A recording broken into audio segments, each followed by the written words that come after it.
本集预告：早餐在饭店乐天格兰蒂亚若宫，中午在塘户市场吃寿司，晚餐资先生乌冬面吃冷面与关东煮。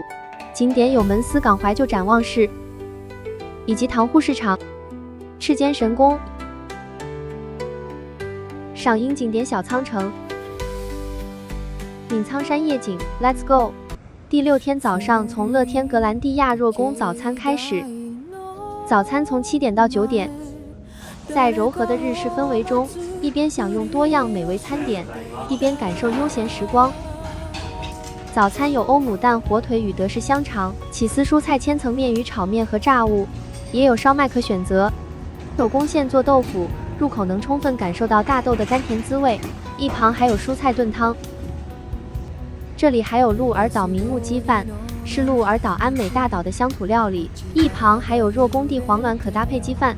福冈名物明太子，还有每天早上都要来一碗太极优格，又是满满一桌的美食。主食就由鸡饭加入若宫地黄卵和明太子与纳豆，一旁还有面包区可选择，可颂抹上奶油以及明太子，组成完美的明太子可颂面包。 时间如果足够，也可在大厅坐着休息，并且享用咖啡。前往门司港路上，我们来到极致休息站稍作休息。这里贩售的甜点是大竹馒头店的本气奶油大福，内馅将北海道产奶油与红豆泥巧妙地结合，创造出多层次的口感。另一个是博多有名的点心小鸡馒头。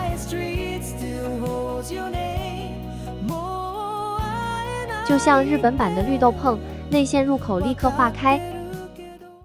大约1小时的车程，我们来到门司港。第一个参观的景点是门司怀旧展望室，登上103公尺高的观景室，270度环景，将门司港的海景一览无遗。在这里不仅能休息片刻，还能边喝咖啡配甜点，边欣赏壮丽景色。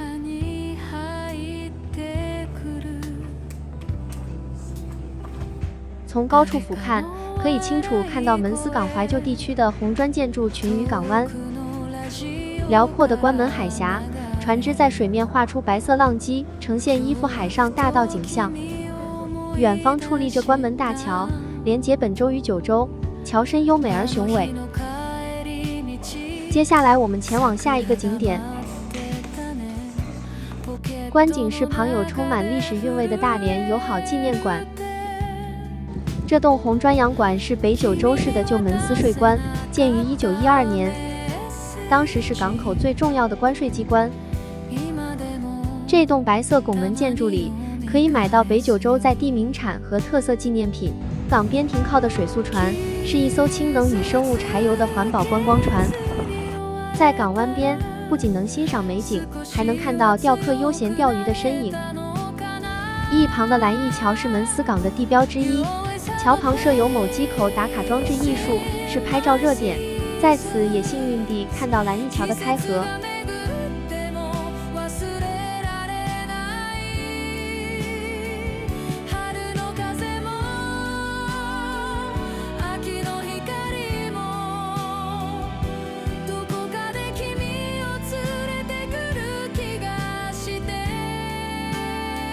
海峡上也能看到引水船。 帮大型船舶导航，安全通过这片繁忙的水域。在蓝翊桥旁市场可看到其中一个香蕉人，在这可吃到门司名物香蕉冰淇淋。接下来沿着门司港周围的商店街逛逛。门司港周围聚集了商店街和特色建筑以及饭店。沿着港湾散步，能感受到浓厚的怀旧氛围。港边可看到第2个香蕉人。 也可在海峡广场的相框与蓝翊桥合照。4月的天气，走在微凉的港边，感觉格外舒适惬意。刚好碰上港边的二手市集，很多摊位卖手作小物和古董杂货。逛完门司港后，我们前往关门气传承船处。除了可去塘户市场，也可到岩流岛看宫本武藏与小次郎的决斗地。买完票后即可前往乘船处。ただいまより下関荒田行行きの乗船開始といたします。门司港的汽船是每小时10分、30分、50分一班，游客可在船顶上吹着海风看航海时的全景。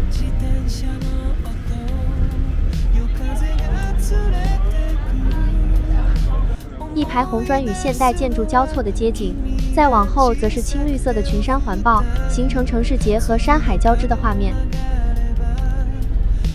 随着关门汽船缓缓驶离港边，港口的街景逐渐在身后拉远，前方则展开一段穿越关门海峡的航程。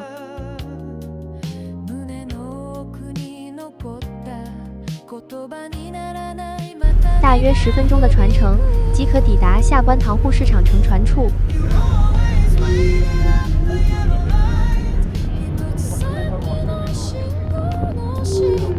沿着港边的木栈道前进，即可前往本日午餐的地方——塘户市场。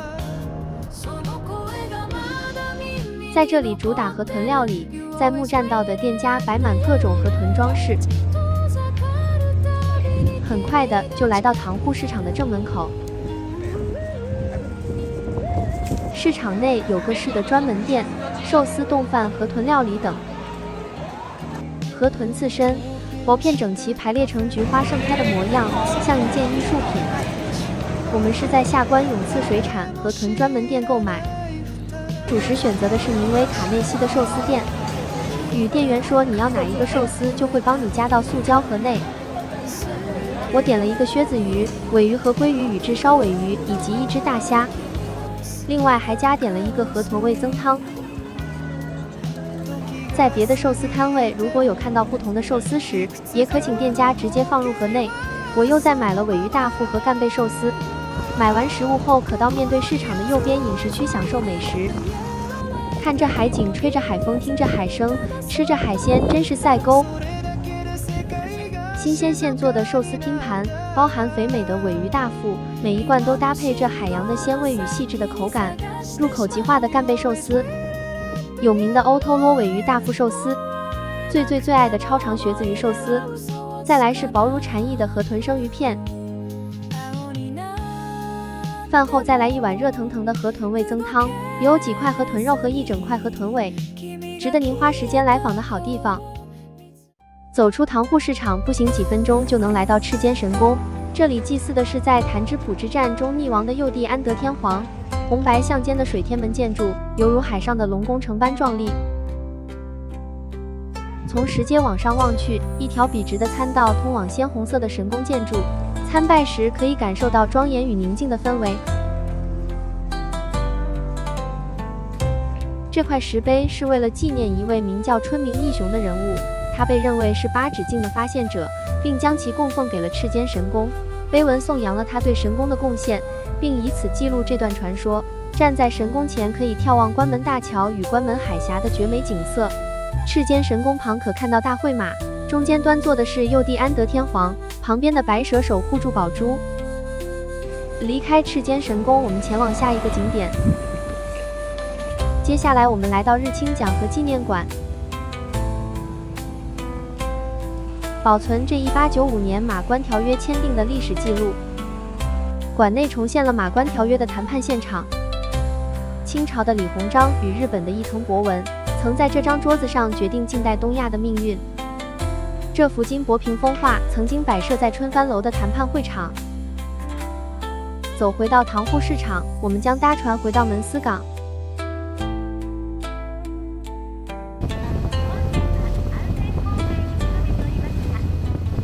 接下来我们来到赏樱景点小仓城公园。小仓城最初建于1602年，由细川忠信所筑，是战国名将细川藤孝之子，也是一位茶道与文化名士。之后城主更替毛利氏与大名小笠原氏，小笠原家长期担任藩主，奠定了小仓的发展。4月12号，樱花已长出绿叶了，今年的樱花季也正式结束。公园里可以看到宫本武藏与佐佐木小次郎决斗雕像。门票我买的是小仓城与小仓城庭院。城内有着小仓城相关的人形立牌，以及当时人们生活的模型。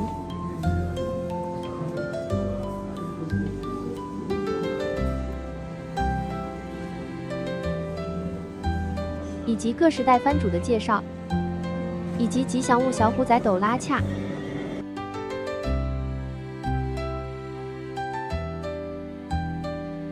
文物展区也有宫本武藏的木刀，以及宫本武藏的剑术奥义五轮书。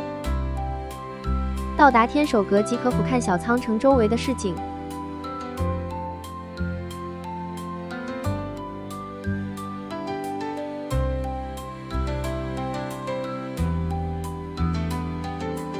另一个景点可看到古色古香的小仓城庭园。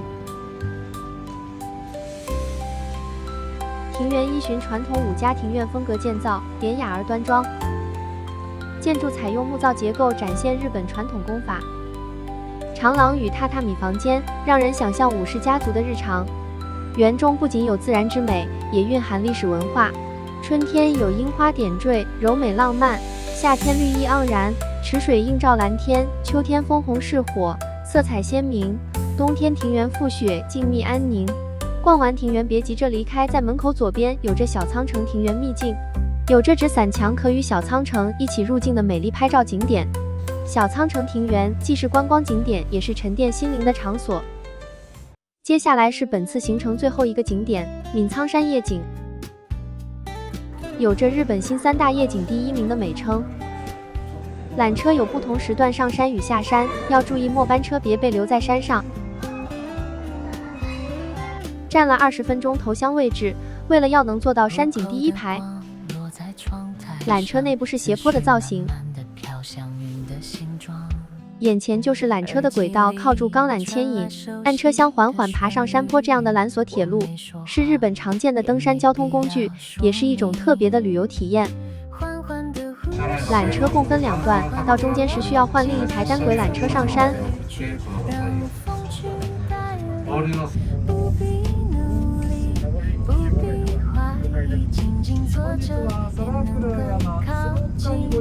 到達山頂時頓感不妙，天空開始下雨，百億夜景可能變成百元雨景。まもなく到着いたします。車両が完全に止まるまでお待ちください。山顶上有餐厅，可在此享用晚餐，也可在此休息等待夜景。白天能俯瞰整个小仓市街，还能远眺下关羽门司的港湾风光。一杯热茶就能换来心平。这些就是闵苍山山顶的电波塔，包含连 HK 在内的电视与广播讯号都从这里传送到整个北九州地区。随着雨势的变大，且明早要赶一早的飞机，只好提早下山，在缆车上还是稍微看到这美丽的夜景。再来前往今晚晚餐的地点。我们接下来前往的是北九州有名的资先生乌冬面，是北九州人心中最具代表性的庶民美食连锁店。